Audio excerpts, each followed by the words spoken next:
So guys, welcome back to my channel. और आज हम कंटिन्यू करने वाले हैं हमारे फंक्शंस की सीरीज को। पिछले वीडियो में हम लोगों ने कुछ पहले तो ग्राफ्स के बारे में एक बेसिक इंट्रोडक्शन दिया था। उसके बाद हम लोगों ने कुछ बेसिक बेसिक फंक्शंस के ग्राफ्स के बारे में सीखा था। मॉड एक्स के बारे में सीखा था, पॉलिनोमियल फंक्शंस के ग्राफ्स के बारे में सीखा था, आइडेंटिटी फंक्शन और इवन फंक्शन, नॉट फंक्शन, इन सब के ग्राफ्स के बारे में सीखा था। आज हम थोड़े से एडवांस्ड फंक्शंस के ग्राफ्स के बारे में सीखेंगे। तो without wasting any time, let us get into it. और जो पहला फंक्शन हम आप यूज करने वाला है, इसका नाम आज हम सीखने वाला है, वो होने वाला है ट्रिग्नोमेट्री का first function sine, sine of x. अब देखो, मैंने आज से पहले जितनी बार भी ट्रिग्नोमेट्रिक फंक्शंस के बारे में बात किया है, मैंने बताया कि साइन फंक्शन और कॉस फंक्शन, और एक्चुअली ये दोनों नहीं, सारे के सारे ट्रिग्नोमेट्रिक फंक्शंस साइक्लिक होते हैं। यानी इसका मतलब क्या है कि उनके इनपुट वैल्यूज की इनपुट जो तुम दोगे उसके अंदर, बेसिकली उनका जो डोमेन होने वाला है उसके अंदर, अगर तुम इसको ऐसे सोचो, मान लो ये है इसका डोमेन ए और ये है इसका कोडोमेन बी। तो यहाँ पर कोडोमेन में कुछ स्पेसिफिक वैल्यूज ही है, दो तीन कुछ बहुत ही कम क्वांटिटी के अंदर वैल्यूज होंगे। मान लेते हैं कि दो तीन वैल्यूज है अभी के लिए, y1, y2 एंड y3। और यहाँ पर बहुत सारे वैल्यूज है, x1, x2, x3 करते करते x इन्फिनिटी तक। और ये सारे ही लिंक रिलेटेड होने वाला है इन कुछ चुनिंदे एलिमेंट्स से। यानी इसका मतलब क्या होने वाला है, अगर मान लेते हैं कि हम x1 और y1 रिलेटेड है, x2 y2 रिलेटेड है, x3 y3 रिलेटेड है। अब इसका जो नेक्स्ट टर्म होगा x4, ये तो क्या, ये क्या करेगा, इससे तो पता देखो यहाँ पर और कोई एलिमेंट तो नहीं है। तो ये क्या करेगा, ये फिर से शुरुआत जहाँ से हो रही है कोड डोमेन में, वहां तक पहुंचने की कोशिश करेगा। यानी ये फिर रिलेटेड होगा y1 से। ऐसा करते करते चीजें रिपीट होने वाली है इन साइक्लिक मैनर। इसी वजह से ट्रिग्नोमेट्रिक को साइक्लिक कहा जाता है। अब जरा तुम सोचो, एक साइक्लिक फंक्शन विजुअली कैसा होने वाला है, एक साइक्लिक फंक्शन का ग्राफ कैसा होना चाहिए तुम्हारे हिसाब से। यह है हमारा एक्स एक्सिस जो कि डोमेन के सारे वैल्यूज को रिप्रेजेंट करता है, यह है वाई एक्सिस जो कि कोडोमेन के सारे वैल्यूज को रिप्रेजेंट करता है। और आज के लिए हम इसे कहने वाले, अभी के लिए इसे हम कहने वाले हैं साइन ऑफ एक्स। अब साइन ऑफ एक्स की वैल्यूज कुछ ऐसी होती है, उसकी मैक्सिमम आउटपुट वैल्यू, वैसे मैंने इन सब के बारे में बात किया था। आई थिंक मुझे नहीं लगता कि मैंने sine function as it is इसके ऊपर बहुत ज़्यादा बात की है। मैंने साइन फंक्शन के डेरिवेटिव के बारे में बात किया था, इसके इनवर्स फंक्शन के बारे में बात किया था। साइन फंक्शन इसके बारे में आई थिंक बहुत ज़्यादा बात नहीं किया था, लेकिन आई थिंक मैंने ये तो बताया था कि इसका जो मैक्सिमम वैल्यू होता है, मतलब मैक्सिमम आउटपुट वैल्यू होता है वो है 1, और मिनिमम होता है -1। और ये फंक्शन कुछ इस तरीके से डिफाइंड है कि अगर इसके अंदर तुम जीरो प्लग इन करोगे तो ये आउटपुट देगा जीरो। और अगर तुम पाई ओवर टू रेडियंस या फिर डिग्रीज में बात करें तो 90 डिग्रीज प्लग इन करोगे तो ये अपनी मैक्सिमम वैल्यूज तक पहुंचेगा जो कि होगा 1। अगर इसमें तुम नेगेटिव पाई ओवर टू या फिर नेगेटिव 90 डिग्रीज इनपुट करोगे तो ये अपने मिनिमम वैल्यूज तक पहुंचेगा जो कि होगा -1। उसके बाद अगर तुम 90 डिग्रीज या फिर π/2 रेडियंस से ज़्यादा वैल्यूज इनपुट करने की कोशिश करोगे तो इसकी वैल्यूज घटने लगेगी, ऐसे ऐसे। और एक टाइम के बाद ये फिर से जीरो पर हिट होने वाला है। एक्चुअली मैं कुछ चीज़ों को मार्क कर देता हूँ। ये होने वाला है π/2 रेडियंस। यहाँ पर काम धाम रेडियन में ही करता है क्योंकि यहाँ पर एडवांस मैथमेटिक्स में सारे के सारे मेजरमेंट्स, एंगल मेजरमेंट्स हम रेडियंस से ही करते हैं। इससे चीज़ों को एक दूसरे के साथ रिलेट करना बहुत ज़्यादा आसान हो जाता है। जब हम यूलर्स आइडेंटिटी के वगैरह में अगर हम जब पढ़ेंगे तो तुम्हें समझ आएगा ऐसा क्यों है। अब ऐसा करते करते एक टाइम के बाद ये वैल्यू फिर से जीरो हिट करने लगती है। ये वैल्यू है 180 डिग्रीज या फिर पाई रेडियंस। उससे आगे बढ़ोगे तो इसकी वैल्यू नेगेटिव में जाने लगती है। और एक मिनट के बाद ये -1 तक पहुंच जाती है। और ये पॉइंट है 3 पाई/2। इसके बाद ये अपने नेगेटिव वैल्यूज तक पहुंच चुका है। नेगेटिव मैक्सिमम नेगेटिव वैल्यू, यानी अगर हम मैग्नीट्यूड के हिसाब से तो ये भी इसका मैक्सिमम वैल्यू है। अगर हम साइन की बात करें तो ये उसका मिनिमम वैल्यू होगा, अगर डायरेक्शन वगैरह की हम बात करेंगे तो।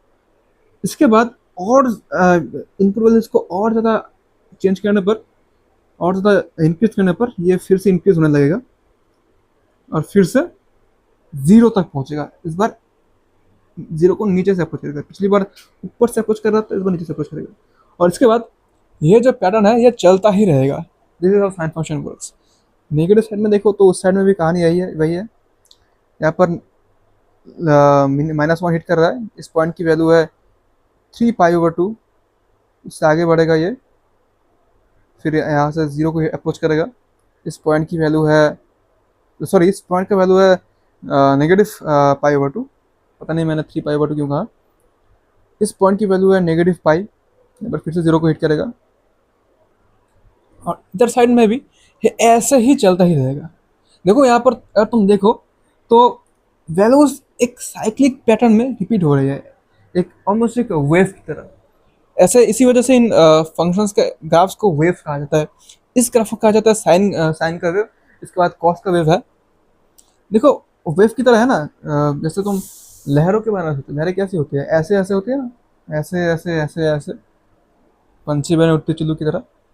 खैर ऐसे ऐसे ऐसे ऐसे तुम इमेजिन करोगे कि एक किसी बीच में मैं, तुम और तुम्हारी गर्लफ्रेंड अगर है, तो उसके साथ बैठे होगे तुम लोग, और समुद्र की लहर तुम्हारे पैरों को छुएगी। ऐसे ही ना आएगी लहरें, ऐसे ऐसे ऐसे। वो देखो वो कपल बैठ रहा है वहां पर, चलो उनको छूते हैं, ऐसे ही ना आएगा। इसीलिए इसको कहते हैं वेव। अब इसके बाद हम नेक्स्ट बात करेंगे कॉस के बारे में। साइन और कॉस का ग्राफ काफ़ी आइडेंटिकल होता है। वैसे मुझे पता है कि पिछली वीडियो में मैंने कहा था कि इसके अलावा ट्रिग्नोमेट्रिक फंक्शंस के अलावा भी बहुत सारे फंक्शंस के बारे में ग्राफ के बारे में बात करेंगे, लेकिन आज वो हो नहीं पाएगा क्योंकि ट्रिग्नोमेट्रिक फंक्शंस के अंदर काफ़ी डीप जाने वाला है आज। कॉस के बारे में बात करें, और भी चेंज कर देते हैं, कॉस कर देते हैं। अब साइन का ग्राफ और कॉस का ग्राफ बिल्कुल सेम दिखते हैं, इनमें बस एक चीज का डिफरेंस है, वो है फेज डिफरेंस। यानी कॉस का ग्राफ थोड़ा सा पीछे होता है साइन से। कितना पीछे? जस्ट 90 डिग्री या फिर पाई/2 रेडियंस से। एक्चुअली यहाँ पर मैं इसको मिटा नहीं रहा, क्योंकि अगर मैं नहीं मिटाऊंगा तो तुम्हारे लिए चीज़ को कंपेयर करना आसान हो जाएगा। कॉस 0 की वैल्यू होती है, कॉस 0 की वैल्यू होती है 1। साइन 0 की कितनी थी? 0 थी। कॉस 0 की वैल्यू होती है 1। यानी यहाँ पर हमारा काम नाम शुरू कैसे होगा? इस पॉइंट से होगा 1 से। इसके बाद अगर तुम इसके इनपुट वैल्यूज तक को बढ़ाते जाओगे तो ये इसकी आउटपुट वैल्यू डिक्रीज होती जाएगी, ऐसे ऐसे करके। और पाई/2 रेडियंस पे पहुँचते ही ये 0 हिट करेगा। उसके बाद फिर से अगर इनपुट वैल्यूज को बढ़ाओगे तो ये फिर से डिक्रीज होने लगेगा, और फिर एक टाइम पे ऐसा नहीं, थोड़ा सा गलती कर रहा हूँ यहाँ पर।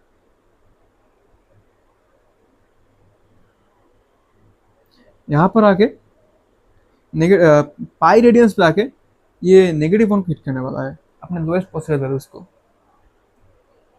उसके बाद ये फिर से ऊपर बढ़ने लगेगा। जब ये 3 पाई/2 पहुंचेगा तब ये फिर से 0 को हिट करेगा, एंड देन जब ये 2 पाई रेडियंस तक पहुंचेगा, देखो यहाँ पर साइन फिर से 0 हो रहा है। जब ये 2 पाई तक पहुंचेगा तब ये फिर से +1 को हिट करेगा। इधर साइड में भी काम सेम तरीके से चलने वाला है। This is sine and this is cos.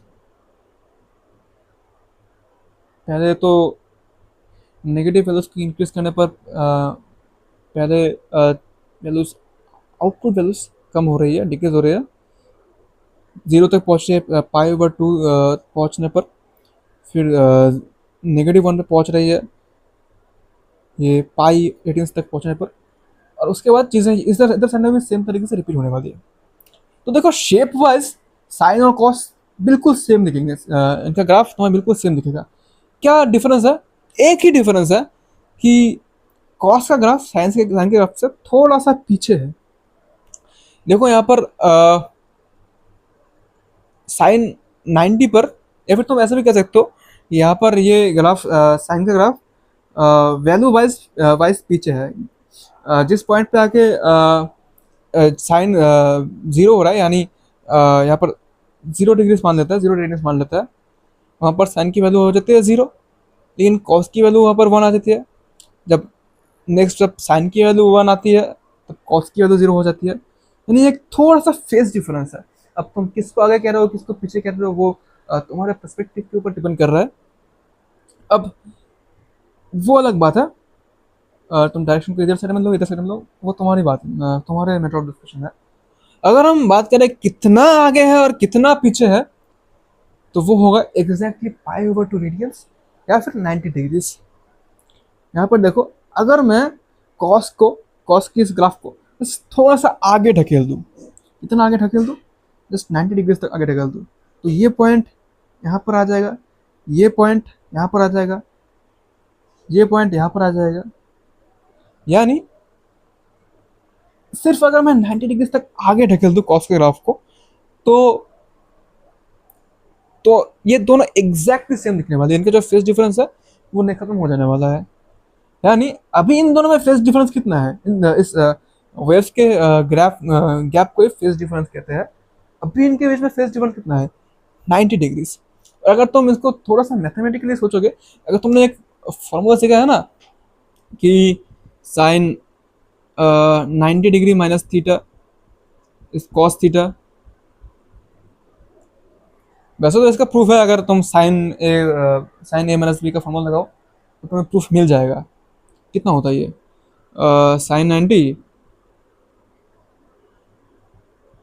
Cos theta minus cos 90 sine theta. Cos 90 हो जाएगा 0 और ये हो जाएगा sine 90 is 1, this is just gonna be cos theta. ठीक है, तुम इसको ऐसे मैथमेटिकली सोच सकते हो, ट्रिग्नोमेट्रिक आइडेंटिटीज लगा के तुम इसको प्रूफ कर सकते हो। लेकिन यहाँ पर देखो, यहाँ पर ये जस्ट ये इक्वेशन बता क्या रहा है कि साइन और कॉस के बीच का जो फेस डिफरेंस है वो 90 डिग्रीज। अगर मैं साइन को अगर मैं कॉस को 90 डिग्रीज आगे ढकल दूँ या फिर साइन को 90 डिग्रीज में पीछे खींच लूँ, यहाँ पर पीछे खींच लूँ, तो वो दोनों सेम होने वाले हैं। मान लो ये है कॉस साइन थीटा की वैल्यू और 90 डिग्रीज 90 माइनस थीटा। इसका क्या मतलब है, जस्ट 90 से थीटा को माइनस करो या फिर मतलब साइन को जस्ट थोड़ा सा पीछे ढकेल दो। तो ये कह रहा है कि अगर हम ऐसा करेंगे तो हम कॉस तक पहुंच जाएंगे। और क्या ऐसा होने वाला है, देखो बिल्कुल होने वाला है। जस्ट इस पॉइंट पर थे हम अभी, और ऐसे जस्ट 90 डिग्रीज तक पीछे जाना है हमें, तो बिल्कुल एग्जैक्टली मैच करने वाला है ये, इसमें कोई डाउट ही नहीं है हमें। ठीक है, ये हो गया साइन और कॉस। इसके बाद हम एक और ग्राफ आज पढ़ेंगे, वो भी ट्रिग्नोमेट्री का ही होने वाला है। देखो बात यह है कि चीज़ों के ऊपर फास्ट फास्ट जाने का कोई फायदा तो है नहीं, स्लोली चलते हैं आगे, स्लोली आगे बढ़ते हैं, हम इससे अच्छी चीज़ों को ठीक से समझ पाएंगे। ठीक है, नेक्स्ट हम पढ़ने वाला है टैन से। टैन इन दोनों से काफ़ी डिफरेंट दिखता है, मुझे उसके लिए इन सबको मिटाना पड़ेगा। एक्स की वैल्यू वैसे ही रखते हैं क्योंकि इनपुट तो इसमें अंदर इसमें भी हम रेडियस में ही देने वाले हैं।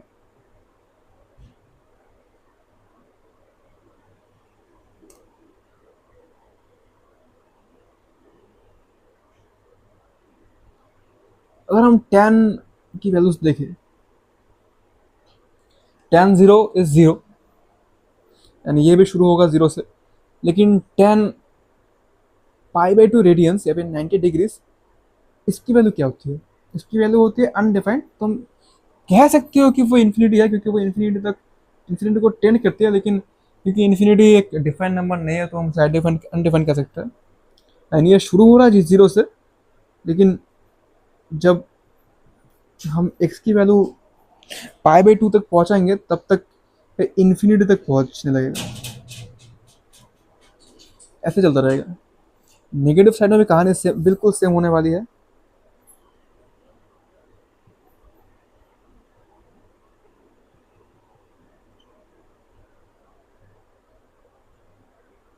अगर हम यहाँ से इनपुट वैल्यूज घटाने लगेंगे तो नेगेटिव साइड में भी इन्फिनिटी तक पहुंचेगा। बिल्कुल सेम है। अब तुम कह रहे हो कि सर ये तो ये फंक्शन तो खत्म हो गया यहाँ पर। तो आपने का तो कहा था कि ट्रिग्नोमेट्रिक फंक्शन साइक्लिक होता है, तो यहाँ पर वैल्यूज रिपीट होने चाहिए, लेकिन वैसा तो होते हुए दिख नहीं रहा हमें। देखो, यहाँ पर कहानी खत्म नहीं होती। अगर तुम कोई ऐसी वैल्यूज इनपुट दोगे जो कि 90 डिग्री से ज़्यादा है, तो वहाँ पर कुछ और खेल होने वाला है। पहली बात यहाँ पर देखो, वो खेल क्या होने वाला है अभी बताता हूँ। देखो, ये पॉइंट है पाई रेडियंस। 10 पाई की वैल्यू होती है 0। अब बहुत ज़्यादा कंफ्यूज करने की ज़रूरत नहीं है, कंफ्यूज होने की ज़रूरत नहीं है। 10 is just sine over cos, तो 10 pi would be sine pi over cos pi, यानी 0/1 यानी 0, यानी 10 पाई की वैल्यू होती है 0। अब यहाँ से अगर हम आगे बढ़ेंगे तो फिर से हमें वही कहानी देखने को मिलेगी। जैसे ही हम 3 पाई/2 तक पहुँचने की कोशिश करेंगे, 10 की वैल्यू इन्फिनिटी तक टेंड करेगी। अगर हम यहाँ से नेगेटिव साइड में जाएंगे, यानी यहाँ पर पाई से वैल्यूज को कम करने की कोशिश करेंगे, तो भी ये इन्फिनिटी तक टेंड करेगा, लेकिन इस बार नेगेटिव इन्फिनिटी। यानी एक चीज देखो, एक ही टाइम पे एक ही टाइम पे ये दोनों पाई पाई ओवर 2 पॉइंट पे आके ये दोनों इन्फिनिटी, नेगेटिव इन्फिनिटी और पॉजिटिव इन्फिनिटी, दोनों की तरफ टेंड कर रहा है। यानी 10 pi is undefined, is not properly defined. इसकी वैल्यू इन्फिनिटी कहना भी गलत है, क्योंकि इन्फिनिटी के लिए भी अनडिफाइंड है। माई नेगेटिव इन्फिनिटी को भी टेंड कर रही है, पॉजिटिव इन्फिनिटी को भी टेंड कर रही है। तो क्या ये चीज़ कभी कोई सेंस बनाती है? नहीं। और 10 का ग्राफ ऐसे ही होने वाला है। ये पाई के हर एक मल्टीपल पर, हर एक इंटीजर मल्टीपल पर ये 0 हिट करता है, और उसके आगे या उसके नेगेटिव उसके उसके पाई/2 कम पाई/2 अगर हम पीछे चला जाए तो वो नेगेटिव इन्फिनिटी तक टेंड करता है, और अगर हम पाई/2 आगे चला जाए, पाई/2 रेडियंस, तो वो पॉजिटिव इन्फिनिटी को टेंड करता है। लेकिन एट द सेम टाइम पाई/2 के हर एक, अगर तुम यहाँ से भी शुरू करो,